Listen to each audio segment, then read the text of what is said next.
Olá, senhores, tudo certo? Nós estávamos falando da teoria mais moderna da administração aí, a teoria contingencial da administração. Nós estamos ainda na parte 1 dessa teoria, falando aí sobre alguns modelos, né, que não se existe uma forma correta, a the best way de se ter uma estratégia de mercado. Nós temos várias estratégias, depende da sua empresa, qual o foco do seu cliente, qual o foco da sua organização. E nós diferenciamos, né, que existem empresas que podem tomar uma determinada decisão, depois precisa mudar essa decisão. Ela foi boa e ótima para determinado mercado, porém o mercado se alterou, o mercado mudou e essa decisão não é mais boa nem ótima, ok? Então, continuando aí, nós vamos falar um pouco da transferência, dessa mudança para uma organização de organizações mecânicas ou mecanísticas, como ele chama aqui, para empresas mais orgânicas, onde você tem o que, professor? Estruturas mais flexíveis. Aqui, ó, mudança do físico para o virtual, você tem a eliminação dessas empresas físicas, e aí teve uma mudança na lógica de mercado muito grande, porque hoje as organizações elas estão migrando praticamente todas aí para o virtual. São poucas empresas ainda que permanecem fisicamente, que tem muitos clientes que não se adaptam, mas essa é uma lógica, pessoal, que vai ficar cada vez mais rara, né? Empresas físicas aí, cada vez mais empresas virtuais no nosso meio, beleza? Cargos que são definidos de acordo com a lógica de mercado. Pessoal, lembra o que eu falei, né? Os cargos eles vão ser definidos e redefinidos. Qual que é a lógica atual? Hoje em dia, nós temos a figura aí, ó, acompanhe comigo, do digital influencer, né? Um motorista de aplicativo, motorista de Uber, EasyTaxi, Cabify, né? Você tem o BlaBlaCar. Então você tem vários aplicativos aí, né, a nível de Brasil e mundial, que já se utiliza, né, que utiliza desse tipo de transporte. Motorista de aplicativo ele não tinha antigamente. O digital influencer, até um tempo atrás, ninguém se falava dessa figura. E hoje é uma figura muito importante para as vendas de muitas empresas, principalmente para estar na mídia. Design de redes sociais, outra profissão também que não se falava, né? Aquela pessoa que você paga para cuidar da sua rede social aí, para trazer maior engajamento, trazer uma postura mais profissional, né? Um layout mais profissional aí para o seu site ou para, né, a sua rede social. As decisões, né? A gente já falou isso daqui, né? Geralmente nas empresas orgânicas tem a questão do empowerment, que é a delegação dessas funções, né?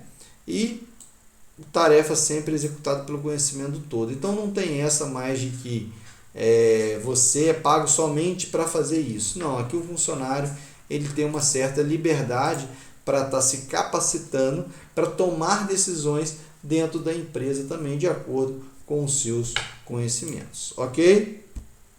Passando aí um pouco, né, mais características, né, uma interação mais lateral, né, porque já que a organização está flexível, não fica aquele formato piramidal que a gente sempre vê. Então você tem uma linhas de comunicação muito mais flexíveis aí, que eu vou mostrar para vocês. Já vou mostrar de uma vez nessa figura. Olha essas linhas de comunicações aí, fica muito mais flexível para você trabalhar. Mas vamos voltar aqui no nosso slide. Maior confiabilidade nas comunicações informais. Pessoal, até antigamente essas mensagens de texto, WhatsApp, não valia como comunicação informal. Até hoje ainda tem-se uma certa restrição. Porém, em investigações policiais, investigações criminais, para montagem de processo, hoje em dia está se utilizando sim o WhatsApp, até mesmo para brigas judiciais aí, né, questões de pensão alimentícia, várias coisas, está se usando o WhatsApp como meio de comunicação. Professor, dá um exemplo aí. O WhatsApp, dentro, por exemplo, do Instituto Federal, ele não é um meio de comunicação mais formal, digamos assim. Mas, se vai ter uma reunião de última hora, amanhã, ou algum aviso importante, né, dentro no formato de educação, alguma coisa que aconteceu que não haverá aula, é muito mais viável eu mandar uma mensagem de WhatsApp, porque o professor que já não está dando mais aula, para ele receber uma mensagem à noite no seu e-mail, ele não vai olhar.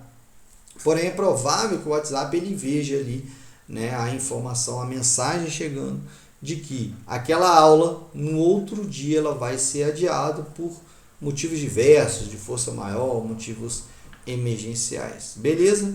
E a principal ênfase, lógico, da teoria, né, contingencial, né, que é um dos princípios aí, é na capacidade humana.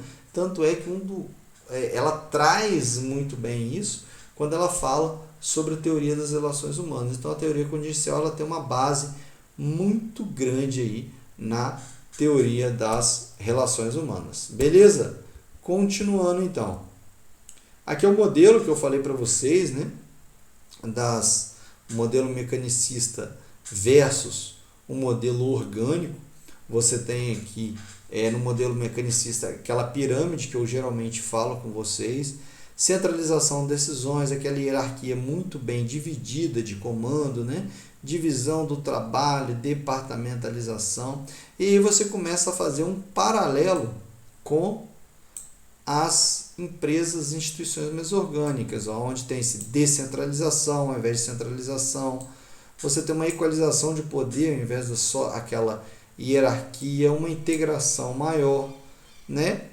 Só os departamentos, não, equipes multifuncionais. É que é importante você lembrar que as equipes elas têm várias funções, várias tarefas, ou seja, o trabalhador ele tem inúmeras competências ali para trabalhar dentro da organização, para dar sua opinião, ou seja, para poder se relacionar em diversos setores organizacionais. A formalidade ela é mais baixa e o formato dela é circular. Ó, lembra do formato que eu mostrei aqui para vocês? Ele é um formato de decisões variadas e interligadas entre os setores ou entre os departamentos de uma empresa. Ok? E aqui, né, é muito bom você lembrar e a gente fazer menção aqui quem são os principais parceiros da sua organização, que são os stakeholders. Professor, quem que são os stakeholders? São os principais parceiros, ou seja, anote aí todos aqueles que estão envolvidos direta ou indiretamente com a sua empresa. Todos eles são parceiros da sua organização. Os conhecidos stakeholders. Professor, quem que pode ser stakeholders? Mão de obra da sua empresa, ou seja, seus trabalhadores.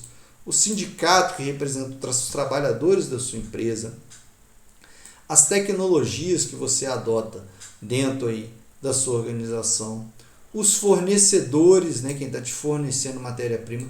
Concorrência. Professor, calma aí. A concorrência, como a concorrência pode ser um parceiro da minha organização?